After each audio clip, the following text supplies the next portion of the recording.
Shkodra sot është plot 35 vite pas ritmit të qyteteve të tjera të Shqipërisë. E për këtë arsye, për qytetin janë jetike ndërhyrjet që po bëhen, por nevoja për investime, ndërhyrjet vazhdueshme duhet të jetë më e fortë e të ndihet në çdo sektor. Duke filluar nga përmirësimi i sistemit shëndetësor dhe i shërbimeve shëndetësore, edhe pse është investuar sot për shembull në spitalin më të madh të kryeqendrës së Veriut, që në muajin qershor 2 aparate radiografie janë jashtë funksionit dhe i gjithë spitali punon vetëm me një aparat, ku shpesh mungojnë edhe filmat dhe grafia fotografohet në celular nga qytetarët, e kthyer kjo në trend tashmë. Ky nuk është as pak i vetmi problem në atë spital. Kjo, sa për të thënë se ndërhyrjet duhet të jenë konstante. Po aq e nevojshme është përmirësimi i infrastrukturës në shkolla. Krahas 2 shkollave të qytetit që po i nënshtrohen ndërhyrjeve, ka plot të tjera larg qytetit në qark që meritojnë vëmendje. Po me aq rëndësi është edhe cilësia e arsimit dhe e sigurisë sot në shkolla. Në jo pak institucione shihet nevoja për të ndryshuar faqen e shërbimit ndaj qytetarëve, përmirësimit të performancës, rritjen e përkushtimit, përgjegjshmërisë, vullnetit, pse jo edhe llogaridhënies për detyrën për të cilën paguhen. Përveç se si përfaqësore, sot ndërhyrjet duhet të jenë të prekshme për çdo qytetar, si në qendër të qytetit, ashtu edhe në zonat më të thella të qarkut që unë përfaqësoj. Në vend që të flas për cilësi e standarde, sot do të mbaj fjalën për një zonë e cila është jo më shumë se 3 kilometër larg qendrës së qytetit të Shkodrës. Banorëve të fshatit Bardha e Bleran i mungojnë kushtet më bazike për një jetë dinjitoze, që nga mungesa ujit të pishëm, ku banorët vazhdojnë të furnizohen me mjete alternative, te problemet me furnizimin pa ndërprerje me energji elektrike si shkak i mungesës së investimeve dhe rrjetit të amortizuar.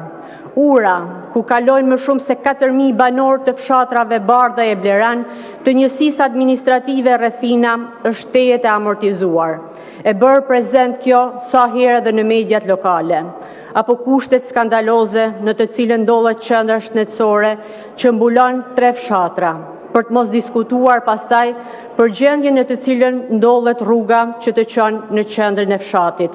Rrugë e premtuar në shumë fushata elektorale, por po ashtu si pesha e fjalëve në ato kohë, edhe kjo rrugë e lën rrugëve.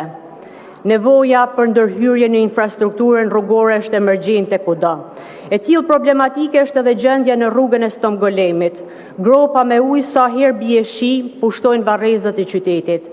Por edhe në rrugët e rrugicat e vetë qytetit, gjendja është e tillë, si në rrugën Ahmet Haxhia, rrugën Selim Çoba e tjerë. Por dua të ndalem sot në një nga rrugët më të bukura të qendrës së qytetit të Shkodrës, që është rruga e Gjuhadolit, një rrugë e shumë njohur dhe e frekuentuar nga qytetarë e qindra turistë vendase të huaj, me ndërtesa historike që janë monument kulture e që kanë nevojë për ndërhyrje imediate, pasi përbëjnë rrezik konstant për qytetarët. Jo me pak rëndësi për Shkodrën është turizmi, që duhet të ketë impakt të madh në rritjen e ekonomisë së zonës. Në një kohë kur ka marrë zhvillim pothuajse gjithë bregdeti i Shqipërisë, nuk arrit të kuptoj pse Velipoja, një pasuri natyrore e Veriut, por edhe e gjithë Shqipërisë, krahas rrugës panoramike që lidh Velipojën me Shëngjinin, duhet lënë akoma jashtë vëmendjes së një plani të mirëfillt zhvillimi. Dua të vë fort theksin se çdo sektor ka akoma shumë për të përmirësuar, sepse këto vetëm janë një pasqyrë të rthortë dhe e përmbledhur e shumë problematikave që shoqërojnë Shkodrën.